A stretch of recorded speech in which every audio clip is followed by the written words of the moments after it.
Olá pessoal, boa tarde. Uma conversa rápida sobre um post que eu fiz, né, com relação aos Netzarim.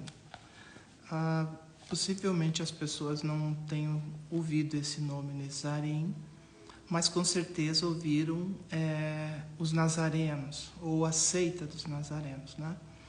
E esse livro, que é uma obra que eu coloquei, que eu postei aí, que está aqui agora, né, para vocês terem uma lembrança do que foi postado, ele é uma reconstrução de um texto hebraico, né? Então, esse livro aqui, que é a reconstrução do hebraico Matityahu, que é um nome hebraico que foi traduzido depois como Mateus, né? É o nome de um livro.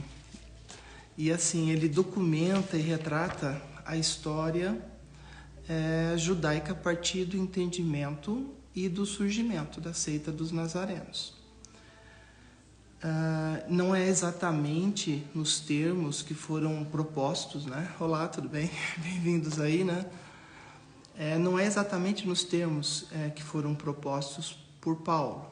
Os ensinos de Paulo são diferentes dos ensinos de Mateus, do livro de Mateus, onde lá você vai encontrar o chamado Sermão da Montanha, que foi realizado no Monte das Oliveiras pelo próprio Messias, né? E quando esteve na face da terra, né, fisicamente.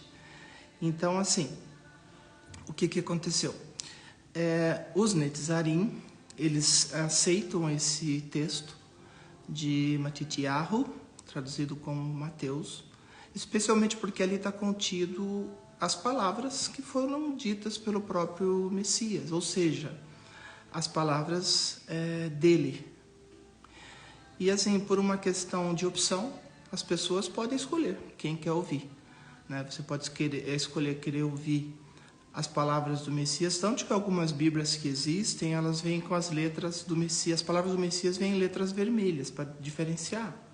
E há outras pessoas, não, elas preferem a interpretação daquelas palavras do Messias dadas por outros profetas, por outros autores, por outros livros. Por Paulo, por exemplo, né, que praticamente surgiu em torno de uns 40... Há uma discussão teológica, 40, 60 anos depois do Messias ter vindo na face da terra, né?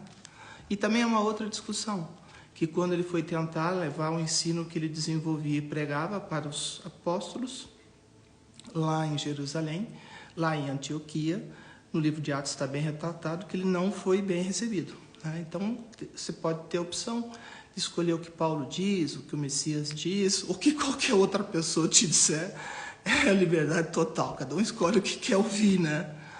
Então, assim, o Sermão da Montanha é um marco de referência, eu até no meu livro eu coloquei, porque ali sim, no capítulo 5, 7, traduzido para Mateus, como Mateus, né, o livro traduzido como Mateus, você tem exatamente, vindo da boca do Messias, o que ele diz, certo? E no decorrer, no restante dos outros livros da Bíblia, você tem o que Paulo diz, o que outros escritores disseram, e os tradutores traduziram de acordo com o que entenderam do hebraico, né? E muitos textos nem em hebraico foram escritos, né? Vieram tudo a partir do grego, principalmente no chamado Novo Testamento, incorretamente chamado, porque de fato ele é o segundo, houve um primeiro, esse é o segundo. A ideia de falar novo e velho transmite uma ideia incorreta de ultrapassado e atualizado. Boa tarde, tudo bem? Bem-vindos aí. Então, nós estamos falando do século I. Então, os Netzarim estavam ali, existiam, permanecem até hoje em Israel, numa comunidade, dentro da comunidade judaica, né? E, assim, é muito interessante entender esse contexto, né? Por isso que, atendendo a que me pediram, eu estou comentando aqui, tá? Para fins de... Sim, depois eu salvo a live, tá? Para fins de informativo, né? Fins informativos. E, assim, não é só dizer... É importante quando a gente fala qualquer coisa, quando a gente argumenta qualquer coisa, a gente citar a fonte, né? Então, esse livro, em inglês, é Who are Netzarim, que significa quem são os Netzarim. E esse livro está disponível na Amazon. Cada um aí tem a sua versão do inglês, né? É mais correto a Amazon. Então, assim, os Netzarim, eles seguem até hoje os ensinamentos originais a partir do ensinamento dado no Monte das Oliveiras pelo Messias, que é conhecido como Sermão da Montanha, porque na verdade nem montanha era um monte, o Monte das Oliveiras, né? E assim, os geógrafos aí sabem bem a diferença qual é, né? E aí o que acontece? Os séculos se seguiram e nós temos hoje a opção, felizmente, de você ver o que está ali naquele sermão que foi dado diretamente pelo Messias e o que os demais outros livros dizem, muitas das vezes contrariando até o entendimento, por exemplo, com relação ao cumprimento da lei, né? Então tem coisas assim que, se a pessoa tiver interesse mesmo, se ela quiser estudar, se aprofundar, tem aí a opção dos Netzarim, né, a partir de Israel, né? Felizmente, eu tive a oportunidade de estudar com eles um bom período. Independente de ter estudado, estudei com outros tipos de informações históricas, arqueológicas. Tem um vídeo aí no YouTube onde eu falo assim, quem é a Maria Antônia? Eu conheço um pouco mais a Maria Antônia. Está lá no canal do YouTube da Maria Antônia. E essa partezinha de hoje é tão somente para explicar o que foi colocado no post, né, para pessoas entenderem. Então esse grupo mantém até hoje as tradições do século I, da época do Messias. Então, assim, como informação, para abrir a mente, né, existe também essas informações disponíveis. Esse livro, que é esse aqui, ó, especificamente ele está disponível em inglês, com todos os termos hebraicos em hebraico. Mas se você já tem um domínio do inglês, facilmente você vai compreender.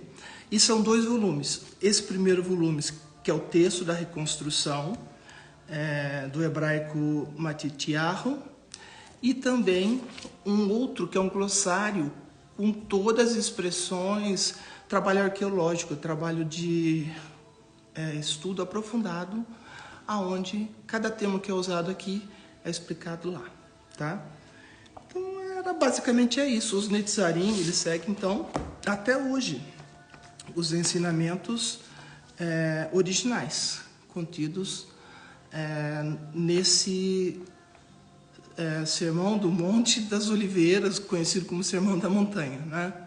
Onde o Messias pessoalmente falou e esclareceu tudo que ele veio fazer aqui na face da terra, que não é exatamente igual ao que a gente ouve no dia a dia, e por isso existem aí uma série de questões, discussões.